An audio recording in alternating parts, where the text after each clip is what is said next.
Cette année, des milliers de personnes vont profiter de la crise et s'enrichir encore plus que jamais. Même si l'inflation n'a jamais été aussi haute depuis plusieurs dizaines d'années, il s'agit d'un des meilleurs moments pour investir dans l'immobilier, la pierre. La plupart d'entre nous, nous passons notre vie à courir après notre travail pour pouvoir gagner de l'argent, payer nos factures et payer nos dettes. Et en fait, on s'en rend pas toujours compte, mais nous ne sommes pas vraiment libres. Mais grâce à cette méthode, vous allez découvrir comment gagner beaucoup plus d'argent et ce de manière automatique. Dans cette vidéo, je vais vous expliquer en détail comment trouver, acheter, négocier et faire financer vos opérations d'achat immobilier afin qu'ils vous rapportent chaque mois plusieurs centaines d'euros dans votre poche. C'est ce qu'on appelle la stratégie de l'investissement locatif. Nous allons en fait acheter un appartement et l'optimiser au maximum afin de pouvoir le louer plus cher et également dégager à la sortie une très séduisante plus-value. Je m'appelle Tim, je suis interne en médecine et il y a quelques années, j'étais un étudiant démotivé. J'avais l'impression de passer ma vie à l'hôpital et d'être marié avec la bibliothèque et je pensais même que ça finirait comme ça jusqu'à la fin de ma vie. J'avais l'impression que même en étant médecin et en ayant fait 10 ans d'études, eh bien je ne serais pas vraiment libre. Toujours obligé d'aller plus vite au détriment de la qualité. Car en fait, les études, et je peux vous le dire, ça n'apporte pas la liberté, mais ça apporte un travail. J'ai eu la chance à cette époque-là d'avoir un père qui m'a poussé à trouver une solution à ce problème et c'est comme ça que j'ai commencé à m'intéresser à l'immobilier. À ce jour, je me rapproche de mes 24 ans et j'ai acheté durant ces 5 dernières années plus de 80 biens immobiliers qui me rapportent plus de 30 000 euros de bénéfices par mois. Et ayant vécu tout cela, je sais ce que c'est que de travailler sans cesse et d'avoir littéralement l'impression de se faire manger par la vie. Travailler, dormir, payer les factures et à nouveau travailler. Et parce que aider les gens, c'est sûrement la chose qui me rend le plus heureux au monde, j'ai décidé qu'au-delà de soigner, j'allais également vous aider à atteindre vos objectifs et à devenir véritablement libre de votre vie. Et ça, grâce à cette opportunité incroyable que nous offre l'immobilier. Actuellement, le marché de l'immobilier, il est en plein boom et il s'agit d'une des meilleures périodes pour investir dans la pierre qui, elle, ne disparaîtra jamais. Car en effet, même si les taux ont tendance à remonter, pour les investisseurs aguerris qui ont les connaissances qui leur permettent d'emprunter de l'argent facilement, il s'agit d'une véritable période de solde. Et ça parce que des milliers de personnes actuellement vont prendre peur et vont vendre leurs biens immobiliers à prix cassé. Les plus malins d'entre nous vont donc pouvoir dénicher des pépites immobilières avec des rentabilités incroyables. Dans cette vidéo, je vais vous présenter ma méthode simple pour acheter votre premier appartement rentable et ce même si vous n'avez aucun capital de départ et aucune expérience dans le domaine. L'objectif de cette méthode, c'est de ne pas attendre 20 ans pour pouvoir gagner de l'argent grâce à l'immobilier, mais de pouvoir dès maintenant encaisser vos premiers loyers et dégager un bénéfice conséquent. Ça va vous permettre de peut-être gagner 100 euros, 200 euros, 300 euros de plus par mois ou même plus que ça, pour que petit à petit, en répétant cette méthode efficace, vous puissiez véritablement devenir libre financièrement. Je vous invite d'ailleurs à passer à l'action le plus rapidement possible dès le moment où vous visionnez cette vidéo, car tout le monde peut véritablement investir dans l'immobilier et je vous conseille personnellement de le faire le plus tôt possible. Pour ça, il faut absolument que vous compreniez ce que vous faites et quel est l'intérêt de toutes ces stratégies. Et donc, je vous invite à poser un maximum de questions juste en dessous de cette vidéo et je tâcherai de vous répondre afin de vous aider à gagner le maximum d'argent le plus efficacement possible. Alors premièrement, dans l'immobilier, il faut bien comprendre qu'on a deux stratégies différentes. Ces deux stratégies, elles ont des mécanismes sous-jacents qui ne sont pas les mêmes et donc elles ne s'adressent pas au même type de personnes. Premier moyen de gagner de l'argent dans l'immobilier via ce qu'on appelle la plus-value. La plus-value, ça consiste à acheter un bien immobilier aujourd'hui, par exemple à 100 000 euros, et à le revendre dans 6 mois, 1 an, 2 ans, 10 ans, à peut-être 120, 130, 150, voire 200 000 euros, et donc de pouvoir dégager ce qu'on appelle une marge. Ce type d'opération qu'on va appeler d'achat-revente, elle peut s'effectuer dans un cadre professionnel, c'est ce qu'on appelle un marchand de biens. Elle nécessite pas mal de connaissances et c'est en général celle par laquelle je ne vous conseille pas de commencer. La deuxième stratégie, qui est beaucoup plus adaptée à un débutant, c'est la stratégie locative, qui consiste en fait à acheter un appartement ou un immeuble de rapport ou un commerce, un restaurant par exemple, et à le louer et afin de pouvoir dégager chaque mois du cash flow. Le cash flow, c'est ce que vous allez encaisser dans votre poche. On parle également de bénéfices nets ou de trésorerie nette sur l'opération. Donc par exemple, vous achetez un bien à 200 000 euros. Vous allez avoir environ 1000 euros de mensualité de crédit. Si jamais vous arrivez à louer ce bien, qui peut être un immeuble de rapport, un local industriel ou un appartement. Si jamais vous arrivez à le louer à par exemple 1500 euros, que vous avez 100 euros de charges pour payer l'électricité, la taxe foncière, il vous restera bien 400 euros de cash flow positif dans votre poche. L'objectif de la stratégie locative, c'est de pouvoir multiplier au maximum les cash flows et donc de vivre et de jouir avec beaucoup de plaisir de ce bénéfice. Évidemment, l'idéal, c'est de pouvoir mixer ces deux stratégies, de pouvoir acheter un appartement qui vous dégage un cash flow confortable et très sexy tous les mois et en plus, à la revente, de pouvoir en tirer une plus-value. Dans un premier temps, on va voir ensemble comment trouver votre première affaire. Ce qui est un peu difficile au début quand on investit dans l'immobilier, c'est de pouvoir se donner une limite parce qu'on va sur les sites d'annonces et on voit des biens qui sont à 50 000, 100 000, 200 000, 300 000 et on ne sait pas véritablement qu'est-ce que la banque va nous prêter, qu'est-ce qu'on peut acheter, qu'est-ce qu'on ne peut pas acheter. En fait, pour ça, il est possible de faire un calcul qui est très simple. Aujourd'hui, en fonction du montant des revenus dont vous avez, qui peuvent être d'ailleurs de 1000, 1500, 2000 ou 10 000 euros, ça ne change absolument rien au calcul,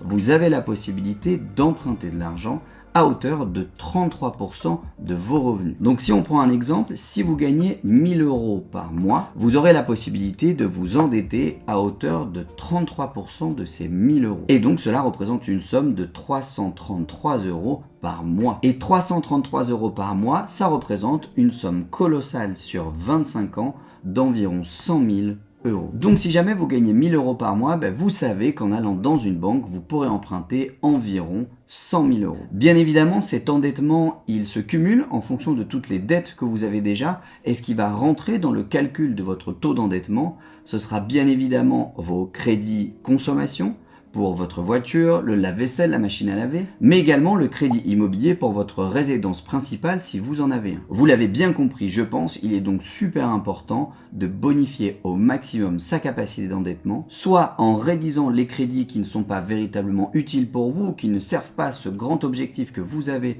de devenir libre financièrement, ou alors en augmentant au maximum vos revenus. Deuxièmement, ce que je vous suggère au début, si vous débutez dans l'investissement immobilier, ça va être de cibler une zone et de définir un périmètre de recherche. Pour ma part, lors de mes premiers investissements, je suis pas allé m'amuser à investir à l'autre bout de la France, mais j'ai cherché des marchés que je connaissais. Ça peut être la ville dans laquelle vous avez grandi, votre ville d'études ou des villes en périphérie de votre département. Cela vous permettra premièrement de minimiser vos temps de trajet pour les différentes visites que vous allez effectuer et en plus ce sera beaucoup plus facile de connaître ce marché, voire même de connaître des personnes sur place, des agents immobiliers, des gens qui vivent, des commerçants qui vous donneront tout un tas d'informations super utiles pour investir dans votre premier appartement. Je vous suggère donc de définir un périmètre d'environ 60 km autour du lieu où vous vivez et de cadrer l'ensemble de vos visites dans ce périmètre. La première astuce pour trouver, dénicher des biens rentables,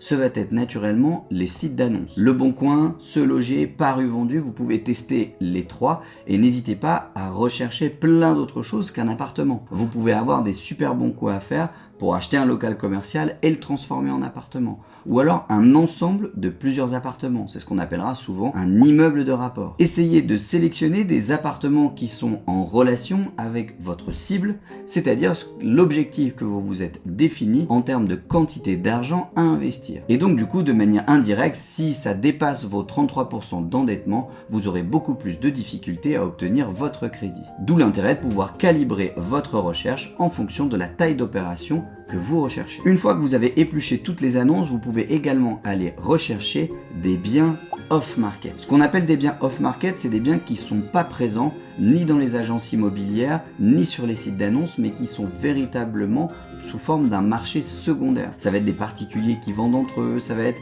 des notables de la ville dans laquelle vous souhaitez investir, qui ont tendance à ne pas forcément passer par un réseau grand public, mais par une communauté d'investisseurs par exemple. Ces biens off-market, il y a 3 types de professionnels qui peuvent vous les apporter, que vous devez absolument avoir dans votre carnet d'adresses. Premièrement, et c'est le plus logique, les agents immobiliers. Les agents immobiliers, ils sont au courant de beaucoup plus de choses qu'ils n'ont dans leurs agences. Et donc c'est pour ça qu'il faut que ce soit des professionnels que vous invitiez très rapidement à boire un verre. Parce que eux, ils sont au courant de plein d'affaires qui ont lieu sur le secteur sur lequel ils travaillent, et parfois ils ont des biens qui n'ont pas encore rentré, d'où le mandat vient d'être signé, et sur lequel vous pourriez d'ailleurs directement vous positionner en ayant un prix beaucoup plus intéressant. Deuxième professionnel à contacter, ceux qu'on appelle les diagnostiqueurs immobiliers. Un diagnostiqueur immobilier, c'est celui qui va réaliser le fameux DPE, le dossier de performance énergétique, et également tous les autres diagnostics, l'amiante, le plomb, les termites, etc., etc., qui sont obligatoires pour la mise en location ou pour la vente d'un bien immobilier. Ces diagnostiqueurs, ils arrivent donc à dénicher parfois des biens immobiliers dans lesquels ils vont effectuer des diagnostics et qui sont à prix cassé parce qu'ils connaissent la situation du vendeur, ils savent s'il a besoin de vendre vite ou pas, il sait également si son bien est propice à une vente ou s'il est nécessaire de faire des travaux, et donc il peut vous mettre en relation directement avec ces vendeurs afin que vous puissiez engager une stratégie de négociation. Troisième professionnel à contacter pour investir dans des biens off-market, les notaires. Dites-vous que les notaires, ils sont au courant en temps réel des différentes ventes du patrimoine immobilier local. Et donc en fait, ils ont accès notamment à ce qu'on appelle des dossiers de succession. Les dossiers de succession, ce sont des biens immobiliers qui vont être mis à la vente parce qu'une personne est décédée, et en général ses descendants, deux solutions: soit ils décident de payer l'impôt sur la succession, et auquel cas les biens ne sont pas mis à la vente, ou alors ils n'ont pas les moyens et pour pouvoir le payer, ils sont obligés de vendre. Ce qu'il est important de savoir ici, c'est que quand ils sont obligés de vendre, ils ont un délai à respecter, et la plupart d'entre eux sont donc très pressés de récupérer leur argent. Dans l'immobilier, il est coutume de dire qu'un vendeur qui veut vendre vite, c'est un vendeur qui est prêt à baisser son prix. Donc du coup, si vous êtes en relation plus ou moins proche, si vous invitez au restaurant ou boire un verre un diagnostiqueur, un notaire ou même plusieurs agents immobiliers, ça vous permettra de véritablement créer un super carnet d'adresses pour vous apporter automatiquement des biens off-market. Pour ma part, à chaque fois que je suis dans une période de recherche de biens immobiliers, j'envoie un SMS ou j'envoie un mail à tout mon carnet d'adresses qui travaille dans le secteur en leur disant ce que je cherche: un immeuble de rapport, un appartement, un commerce, en fonction de ma cible, et à ce moment-là, les annonces viennent automatiquement à moi. Pour créer votre réseau, ça va être super important au début d'aller dans les agences, de vous présenter. Voilà, je m'appelle Timothée, je suis investisseur immobilier, je cherche des biens avec telles caractéristiques, si vous en avez, n'hésitez pas à me contacter. C'est super important que les gens voient votre tête une première fois, parce que comme ça, le jour où ils auront une bonne affaire qui rentre en agence spéciale pour investisseurs, ils penseront directement à vous contacter. Autre concept super important dans l'immobilier, c'est le choix de la localisation. L'emplacement, l'emplacement, l'emplacement. Une plus-value immobilière à la sortie d'un deal, ça se fait toujours à l'achat. C'est à l'achat que vous allez pouvoir définir si vous achetez un bien en dessous du prix du marché, ce qui est bien évidemment votre objectif, et non pas au-dessus du prix du marché. L'emplacement, c'est super important parce qu'il va définir directement et indirectement la valeur de votre bien. Si à côté de votre appartement, on décide de mettre en place une nouvelle voie de métro, un nouvel arrêt de bus, une nouvelle piscine, un nouveau musée municipal, tout ça, ça va venir bonifier la valeur de votre appartement. À l'inverse, si juste en face de votre appartement, sur un terrain qui était initialement abandonné, on décide de construire un immeuble de HLM par exemple, nécessairement, ça va diminuer la valeur de votre appartement. Donc c'est important au moment où vous entamez vos recherches, si par exemple vous souhaitez investir dans la ville de Lyon et dans tel arrondissement, d'être vraiment au courant et de ne pas hésiter à appeler la mairie, de regarder sur le site internet, vous allez voir tous les projets de la ville qui vous permettront de savoir quels sont les quartiers qui vont prendre de la valeur parce qu'ils sont plus pratiques, plus de stationnement, plus d'attractions, plus de touristes. Et à l'inverse, quels sont les quartiers ou les endroits dans lesquels il ne faut surtout pas investir. C'est donc super important, avant d'investir dans votre premier bien immobilier, d'analyser la ville dans laquelle vous souhaitez placer votre argent. Regardez également la quantité de location qui est présente sur le marché. Vous avez certaines villes, notamment les villes de province, où le patrimoine général de ces villes est plutôt vétuste. Et donc la plupart des appartements qui sont disponibles à la location, ils ne sont pas de très bonne qualité. Ce sera également important, si vous décidez d'investir dans une rue ou dans un quartier bien précis, d'aller poser des questions aux commerçants qui sont dans le même quartier, leur demander comment se passe la vie du quartier, est-ce qu'il est plutôt bien réputé, est-ce que les personnes qui y vivent sont plutôt des personnes qui ont les moyens de payer des loyers, et à l'inverse, est-ce que c'est un quartier qui est mal famé, où il y a souvent des problèmes, où il y a souvent des descentes de police, ce genre de choses. ce sont des éléments qui doivent apparaître comme des drapeaux rouges dans votre esprit, dans lesquels il ne faudra surtout pas aller. Disons que vous avez plusieurs stratégies dans l'immobilier. Si vous souhaitez faire de l'appartement plutôt social, nécessairement ça aura plus de risques et plus de complications, et donc c'est pour ça que je ne vous suggère pas de commencer par cet endroit. Vous pouvez également discuter avec les voisins du même immeuble, de l'appartement dans lequel vous souhaitez investir, et également les maisons aux alentours, s'il s'agit d'une maison individuelle, afin de leur demander pourquoi pas l'ensoleillement, la vie dans le quartier, etc., etc. Ensuite, une fois que vous avez pris des rendez-vous pour aller visiter plusieurs biens immobiliers, il va falloir les visiter efficacement. Et pour ça, il faut suivre une recette de cuisine et surtout poser le maximum de questions. Il faut poser des questions sur le bien et également sur le vendeur. Savoir pourquoi il vend, combien il veut vendre, est-ce qu'il a déjà réalisé des dossiers de performance énergétique, est-ce qu'il a déjà eu des ventes, est-ce qu'il a eu beaucoup de visites, beaucoup de touches. Et tout ça, ça vous orientera sur votre capacité très importante ou plutôt faible de négociation. Posez également des questions sur le bien. Est-ce qu'il a effectué des travaux de rénovation? Est-ce qu'il a des factures à l'appui? Pour visiter efficacement également, maintenant que vous avez posé un maximum de questions sur le bien et sur le vendeur, il va falloir immédiatement vous projeter en tant qu'investisseur et commencer à imaginer comment est-ce que vous allez optimiser ce bien pour le rendre le plus rentable possible. Et pour ça, il va falloir vous poser 3 questions principales. À qui est-ce que vous allez le louer? Comment est-ce que vous allez le louer? Et qu'est-ce que vous allez factuellement louer? Donc à qui vous allez louer, c'est votre cible. Est-ce que vous allez cibler plutôt des étudiants, plutôt des personnes âgées, du logement social ou plutôt du logement haut de gamme? Et tout ça forcément va en découler votre stratégie de rénovation s'il y en a une, et également votre stratégie de location. Ensuite, comment est-ce que vous allez le louer? Est-ce que vous allez faire de la location longue durée, plutôt classique? Est-ce que vous allez faire du meublé ou pas de meublé? Est-ce que vous allez faire de la location courte durée? Tout ça, ça va dépendre du secteur dans lequel vous souhaitez investir. Par exemple, si vous investissez dans une ville qui est touristique, la location courte durée peut être une bonne solution. Si vous investissez dans une ville qui est étudiante, la colocation peut être une bonne solution. A l'inverse, si vous souhaitez investir et louer votre cible à des personnes âgées, à ce moment-là, si vous êtes à un bien qui est au 4e étage sans ascenseur, ce ne sera pas du tout pertinent et beaucoup plus difficile à louer. Une fois que vous avez répondu à ces 3 questions, il faut ensuite vous projeter dans votre rénovation, s'il y en a une bien sûr.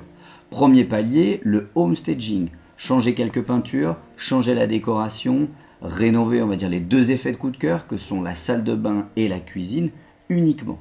Donc une rénovation très légère. Le deuxième palier, c'est une rénovation qu'on va appeler légère. Vous allez changer des cloisons, vous allez refaire la plomberie, vous allez refaire l'électricité, vous allez toucher à ce qu'on appelle la seconde peau, disons l'intérieur du logement. Et enfin, troisième palier, c'est ce qu'on appelle une rénovation lourde, où vous allez pourquoi pas faire des travaux de maçonnerie, casser des murs porteurs, refaire une dalle, refaire la charpente, et tout ça, ça engagera des travaux beaucoup plus importants que je ne vous conseille pas pour une première opération. L'idée avec toutes ces questions et ces projections que je vous invite à faire, c'est de réfléchir de manière la plus logique possible. Mettez-vous à la place de la personne à qui vous voulez louer cet appartement et posez-vous les questions de l'agencement et de la manière la plus optimale possible. Une fois que vous avez visité efficacement, il va falloir comparer le prix du bien auquel il est vendu avec sa valeur véritable afin de pouvoir acheter des biens en dessous du prix du marché. Pour ça, on a 2 méthodes. La première, c'est ce qu'on appelle la vision patrimoniale. Vous allez vous rendre sur internet, vous allez aller sur des sites comme meilleuragent.com par exemple, et vous allez regarder quel est le prix au mètre carré d'un appartement dans cette ville. En fonction de tout un tas de critères, vous allez augmenter un petit peu ce prix au mètre carré si jamais vous avez des bonus. Par exemple, que vous êtes dans un quartier très valorisant, ou que vous avez une terrasse, ou que vous avez une cuisine équipée. Tout ça, ça va faire monter le prix au mètre carré et donc augmenter la valeur perçue de l'appartement. Ensuite, vous n'aurez qu'à faire la multiplication et ça vous donnera sa valeur patrimoniale. Pour vous donner un exemple, si j'achète un appartement à Dijon de 57 mètres carrés, à ce moment-là, je vais me rendre sur meilleuragent.com et je vais voir le prix au mètre carré d'un appartement dijonnais. Je vais me rendre compte que la valeur est d'environ 2800 € du mètre carré, ce qui me donne un prix de vente potentiel à 160 000 €. Deuxième point de vue maintenant, il est également possible d'évaluer la valeur véritable d'un point de vue objectif, on va dire, d'un bien immobilier sur le plan financier. N'oubliez pas que l'immobilier, c'est un actif financier qui peut intéresser non seulement des particuliers pour se loger, pour habiter, que ce soit une résidence principale ou une résidence secondaire. À ce moment-là, ce sera la vision patrimoniale qui sera la plus valorisée, Sinon, s'il s'agit d'un produit locatif, un produit investisseur, ce sera bien cette vision financière. Pour reprendre le même exemple de notre appartement dijonnais de 57 mètres carrés, si vous arrivez à le louer à 900 € par mois, en admettant que 1 mois de loyer sur l'année servira à payer la taxe foncière, sur 15 ans, ce bien va donc vous rapporter la somme approximative de 150 000 €. Ce qui veut dire qu'un investisseur pourra faire un crédit sur 15 ans pour autofinancer votre appartement. Ici, en fonction de à qui vous souhaitez vendre cet appartement, évidemment, il faudra orienter votre annonce soit pour du particulier, soit pour de l'investisseur. Toujours est-il qu'ici, au moment où vous visitez, si jamais l'appartement est affiché à un prix de 180 000 €, à ce moment-là, ce sera légèrement trop cher par rapport au prix du marché. A l'inverse, si l'appartement de Dijon est affiché à un prix de 120 000 € et que vous évaluez sa valeur patrimoniale à 160 000 et sa valeur financière à 150 000, eh bien c'est qu'il se situe en dessous du prix du marché. Ce qui va venir également modifier ce prix, ce va être les éventuels éléments néfastes que vous allez mettre en avant pendant la visite. Ça peut être des problèmes de store, une porte qui grince, une cuisine qui est abîmée, des murs à refaire.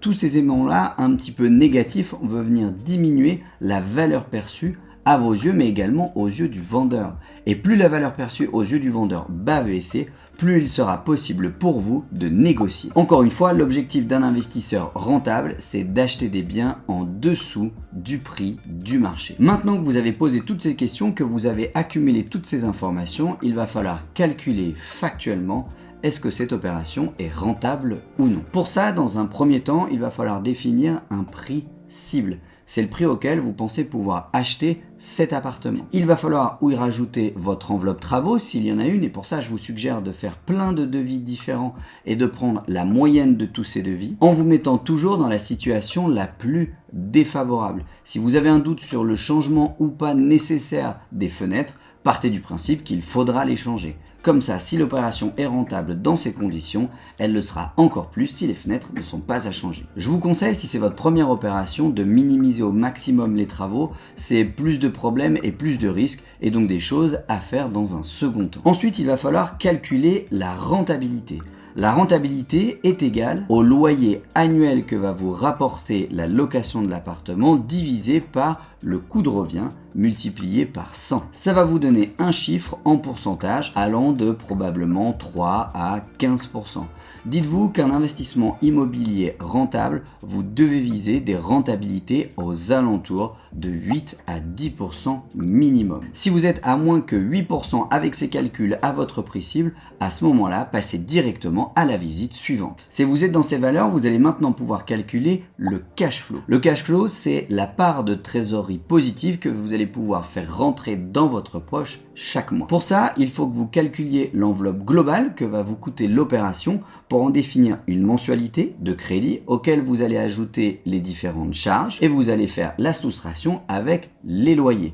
Donc par exemple, 1000 € de loyer pour 500 € de crédit plus 100 € de charges, ce qui donne bien un cash flow positif de 400 € par mois. C'est la trésorerie, le bénéfice que vous allez encaisser chaque mois dans votre poche grâce à cet investissement. Évidemment, plus votre durée de crédit sera longue, plus le cash flow sera important puisque la mensualité de crédit sera plus faible. En fonction de ces deux calculs, vous pouvez lancer une stratégie de négociation et proposer un prix au vendeur, que ce soit le vendeur en direct ou l'agent immobilier. Et à partir de maintenant, il va falloir négocier. Négocier pour ne jamais dépasser votre prix cible, celui auquel vous ne seriez pas prêt d'aller dans cette opération. En fonction des retours que vous allez avoir du vendeur et de l'agent immobilier, vous pouvez refaire ces calculs et réajuster votre stratégie en fonction. Une fois que vous êtes mis d'accord sur un prix, vous pourrez formuler ce qu'on appelle une offre d'achat et à ce moment-là, le vendeur pourra la contresigner pour valider qu'il est d'accord pour faire une vente à ce prix. Gardez à l'esprit, et je préfère vous le dire d'avance, qu'il vous faudra sûrement plusieurs visites, parfois même plusieurs dizaines de visites, avant de tomber sur une véritable pépite immobilière. Une fois que tout cela est fait, vous allez pouvoir signer un compromis de vente. Un compromis de vente, c'est un contrat qui établit qu'entre vous, l'acheteur et le vendeur, vous allez décider de programmer une vente et dans laquelle vous pouvez mettre tout un tas de conditions. Parmi ces conditions, il y en a qui sont super importantes à connaître, c'est ce qu'on appelle des clauses suspensives. Des clauses suspensives, il y en a plein, et il y en a une qui est très connue, qu'il faut absolument mettre dans tous vos compromis, c'est la clause suspensive d'obtention du crédit. Elle garantit que si jamais vous n'arrivez pas à obtenir un crédit immobilier pour pouvoir financer l'opération, alors à ce moment-là, le compromis, donc le contrat de vente que vous aviez établi, sera caduque. Vous ne serez donc pas obligé d'acheter cet appartement si vous n'avez pas votre crédit. C'est une clause suspensive qui est très importante puisqu'elle permet de vous protéger au maximum en tant qu'investisseur pour que s'il y a un pépin, quel qu'il soit, au niveau de la banque, vous ne soyez pas engagé financièrement et obligé de payer avec de l'argent que vous n'avez pas. Vous pouvez également rajouter une clause suspensive d'obtention du permis de construire, vous pouvez rajouter une clause suspensive d'accord de la copropriété pour la transformation de l'appartement. Tout ça, ce sont des choses que l'agent immobilier vous expliquera, que vous apprendrez au fur et à mesure de votre apprentissage. On aura l'occasion d'en discuter dans d'autres vidéos, mais il faut toujours mettre cette fameuse clause suspensive d'obtention du crédit. Donc en fait, si on fait la synthèse de toutes ces étapes, tout est vraiment sécurisé jusqu'à la fin, et même quand vous avez signé un compromis, vous n'êtes pas encore obligé à 100% d'acheter ce bien immobilier. Ensuite, un bien immobilier, ça coûte cher.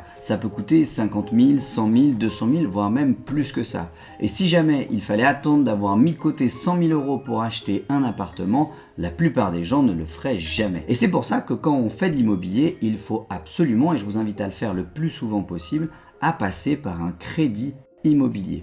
Donc vous allez vous rendre dans un établissement bancaire de votre choix et vous allez demander à ce qu'on vous prête de l'argent contre un taux d'intérêt défini que la banque va vous proposer et vous aurez à rembourser petit à petit sous forme de mensualité la banque qui vous a prêté. Pour ça, il faut bien comprendre comment fonctionne une banque afin d'en connaître les moindres rouages et de pouvoir s'y adapter à chaque instant. Déjà, une banque, sachez que c'est un établissement qui est commercial. Elle est là pour faire des crédits et participer à la vie économique du secteur dans lequel elle se situe. Donc son métier de prime abord, c'est de faire des crédits. Mais pour faire des crédits, elle a besoin d'argent. C'est pour ça qu'elle a besoin d'un équilibre en permanence entre ses entrées et ses sorties. Et c'est d'ailleurs pour ça qu'elle ne prête pas à tout le monde et notamment qu'elle ne prête pas si elle pense qu'il y a trop de risques. Son métier en vérité, c'est de gérer du risque en permanence. La banque, il faut savoir également qu'elle ne choisit pas tout. C'est d'ailleurs ce qu'on appelle le Haut Conseil de stabilité financière, qui est une instance qui est étatique, qui va dicter les règles en matière de crédit, notamment les fameux 33% d'endettement. Les banques, elles ont également plusieurs modes de fonctionnement. Il y en a qu'on dira à direction locale, c'est-à-dire que le directeur de la banque, ce sera lui qui validera ou non votre crédit immobilier. Et il y en a qui sont à direction territoriale, c'est-à-dire que ce sera une instance, un comité qui peut être régional ou national, qui décidera de l'obtention des crédits de la zone d'exercice. Donc forcément, en tant qu'investisseur, si on peut présenter notre projet, notre dossier à une banque à direction locale, on aura en général plus de chances de se faire financer. Autre chose à savoir sur les banques, qui est quelque chose d'un petit peu secret en fin de compte, c'est que dans chacune d'entre elles, vous êtes noté. Et vous êtes noté en fonction de ce que vous rapportez à la banque et ce que vous lui coûtez. Donc pour lui rapporter, vous allez prendre des assurances, des abonnements de téléphone, avoir des sous sur vos comptes, avoir de l'épargne placée, tout ça, ça va rapporter énormément de crédit à la banque et lui permettre de faire des crédits immobiliers comme celui que vous demandez. À l'inverse, si vous avez des découverts, que vous n'avez jamais d'argent sur votre compte en banque et que vous avez tout un tas de facteurs qui font que vous êtes une source instable de revenus pour elle, à ce moment-là, votre note va baisser. La banque, pour également se faire un avis sur vous, elle va regarder vos revenus, la quantité et la qualité, est-ce que c'est un CDI, une auto-entreprise, etc. Elle va garder votre taux d'endettement et vérifier que vous ne dépassez pas les fameux 33%. Elle va également regarder le reste à vivre, c'est-à-dire une fois que vous avez payé vos crédits et toutes vos charges courantes, qu'est-ce qu'il vous reste à la fin du mois. Elle va regarder votre épargne et évidemment votre projet d'investissement. Elle va elle-même calculer d'ailleurs la rentabilité de ce projet, définir combien de cash flow est-ce que vous allez réussir à dégager et en fonction de toutes ces informations, elle vous dira si oui ou non elle décide de vous prêter. D'ailleurs, dans une banque, vous pouvez emprunter plusieurs types d'enveloppes. Vous pouvez emprunter déjà premièrement, le prix de l'acquisition. Si vous achetez un appartement à 100 000 euros, vous pouvez emprunter les 100 000 euros d'acquisition. Vous pouvez également emprunter ce qu'on appelle les frais, et notamment les frais de notaire, qui sont à hauteur d'environ 8% du prix du bien. Donc pour un bien à 100 000 euros, vous aurez 8 000 euros de frais que vous pouvez également emprunter à la banque. Vous pourrez emprunter les travaux, l'enveloppe totale ou une enveloppe partielle et vous pourrez également emprunter les éventuels frais annexes, par exemple les frais de courtage si vous passez par un courtier. D'ailleurs, une des armes secrètes de l'investisseur, souvent méconnue de la plupart des gens, c'est que vous pouvez demander quand vous faites un crédit un différé. Un différé, il peut être total ou partiel. Il sera total si pendant 6 mois, 1 an et même jusqu'à 2 ans, vous ne remboursez pas le moindre centime de votre crédit. Ça vous permettra d'ailleurs de mettre énormément d'argent de côté et de vous familiariser avec une trésorerie confortable. Vous pouvez aussi effectuer un différé partiel, c'est-à-dire que vous allez payer les intérêts pendant 6 mois, 1 an ou 2 ans. Le différé, il vous permettra de constituer une épargne solide en cas de pépin qui pourront vous payer des réparations, des travaux ou un imprévu. À la fin de toutes ces démarches, la banque pourra vous dire oui ou non si elle vous finance votre opération et si elle vous la finance, elle éditera ce qu'on appelle des offres de prêt, qui sont un contrat qui récapitule tous les engagements que vous avez envers elle, notamment la mensualité de crédit que vous allez devoir lui payer chaque mois. Une fois que ces offres de prêt auront été éditées, vous n'aurez qu'à les signer, les renvoyer à votre notaire qui pourra à ce moment-là prévoir la date de signature de l'acte authentique. L'acte authentique, c'est celui qui va vous permettre de devenir véritablement propriétaire. C'est un moment assez fastidieux où on va faire le recap un petit peu de tout ce qui s'est passé dans l'appartement, à qui il a appartenu, les différents diagnostics. Le notaire va faire la synthèse de tout cela et procéder à la vente. Une fois que c'est fait, vous verrez le propriétaire vous remettre les clés de son appartement. Et ça, c'est un des meilleurs moments dans l'immobilier. Une fois que vous aurez réceptionné les clés de votre appartement, vous pourrez vous y rendre pour effectuer les différents changements de contrat, l'électricité, le gaz, l'eau, internet, et lancer les travaux si jamais vous en avez. Ensuite, il va falloir louer votre bien. Pour louer votre bien, premièrement, il va falloir mettre en place une annonce qui va cibler la cible que vous aviez déjà dans la tête lors de la visite. Ça peut être un étudiant, ça peut être une personne âgée, ça peut être une famille avec des enfants, peu importe, mais toujours est-il qu'il faudra orienter votre annonce en fonction de la cible à laquelle vous souhaitez louer votre bien immobilier. Vous allez pouvoir effectuer ces locations avec ce qu'on appelle un bail. Un bail, c'est un contrat qui régit les droits et les devoirs de l'éventuel locataire. Qu'est-ce qu'il peut le faire et qu'est-ce qu'il ne peut pas faire. Dans ce bail, il va y avoir tout un tas d'informations à mentionner, notamment le nom, prénom, le type de caution, le type de garantie, les caractéristiques du bien, les dossiers de performance énergétique, etc., etc. Une fois que vous aurez rédigé ce bail, vous allez pouvoir le faire signer au bon locataire. Et je dis bien le bon locataire. Pourquoi? Parce qu'en fait, il y a des bons locataires et des mauvais locataires. Pour sélectionner un bon locataire, il faut que vous preniez une sécurité de votre côté et pour ça, établir des critères qui définissent qu'un locataire sera un bon payeur ou pas. Je vous suggère premièrement qu'il faut exiger de celui-ci qu'il ait 3 fois le montant du loyer chargé en tant que revenu. Donc si vous louez un appartement à 500 €, vous ne le louerez pas à quelqu'un qui gagne moins que 1500 € par mois. Si jamais c'est le cas, vous pouvez également lui demander d'avoir un garant qui lui a 3 fois ses revenus. Si jamais c'est encore pas le cas, vous pourrez vous rendre sur le site visal.fr dans lequel vous pourrez mettre en place une assurance loyer impayé 100% gratuite, en sachant que le Visal, ça s'adresse plus à des personnes qui sont dans une démarche de réinsertion sociale où en fait l'État va les aider en garantissant leur loyer afin qu'ils puissent se loger. Et si c'est encore pas le cas et que le locataire est pas éligible pour le Visal, vous pourrez vous tourner vers une assurance loyer impayé comme Uncle par exemple. Une fois que c'est fait, chaque mois il faudra vous rendre sur votre compte en banque, vérifier que le loyer a bien été payé par votre locataire, vérifier que vous avez également payé votre mensualité de crédit et les éventuelles charges que vous avez à régler chaque mois. Et une fois que vous aurez fait ça une fois, à la fin du mois, vous aurez empoché vos premières centaines d'euros de bénéfices. Et à ce moment-là, il se passera quelque chose de très bizarre dans votre cerveau. Vous comprendrez qu'il est possible de gagner de l'argent sans travailler. En fait, c'est pas vraiment sans travailler puisque vous aurez été obligé de dépenser de l'énergie, de mettre en place des stratégies et ça vous aura coûté du temps, mine de rien. Mais maintenant, votre bien va tourner en automatique et chaque mois, vous allez recevoir gracieusement 50, 100, 200, 300 € de bénéfices qui vont tomber sur votre compte bancaire et que vous pourrez utiliser pour faire des cadeaux ou partir plus en vacances. C'était les 6 étapes principales pour investir dans l'immobilier. J'espère que cette vidéo vous a plu. N'hésitez pas à vous abonner à la chaîne si vous souhaitez recevoir plus de contenu comme celui-ci et je vous dis à très bientôt. Ciao!